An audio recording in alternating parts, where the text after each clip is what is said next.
Les conditions d'accessibilité au concours du Conseil africain et malgache pour l'enseignement supérieur CAMES étaient au cœur d'une séance de travail entre le ministre de l'Enseignement supérieur Guy Bertrand Mapangou et le ministre de la Défense nationale Étienne Massar Kabinda. Il faut dire que plusieurs médecins œuvrant dans le domaine de la santé militaire et intéressés par le dit concours ont également pris une part de rencontre.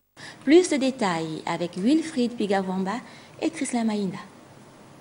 Cette rencontre, élargie aux médecins de l'école de santé militaire, a permis d'explorer les possibilités pour ces derniers de prendre part au concours du Conseil africain et malgache pour l'enseignement supérieur CAMES que le Gabon va organiser au 3e trimestre de l'année 2018. Monsieur le ministre, rien ne s'oppose à ce que les médecins militaires passent les concours du CAMES pour être assistants, maître assistant, maître de conférence, ainsi de suite. Ça risque d'être une question qui risque d'être tranchée malheureusement par le ministre de la fonction publique qui gère les agents de l'État. Un agent public ne fait pas carrière dans plusieurs administrations à la fois, mais l'agent public qui veut changer de carrière ou faire carrière dans d'autres administrations doit choisir. Ça aussi c'est la loi. Les conditions d'accessibilité auxquelles se greffent les dispositions réglementaires relatives à la mobilité ou au changement de carrière, ce sont là, entre autres points, qui ont orienté les échanges. Il faut qu'on soit clair dans ce que nous disons.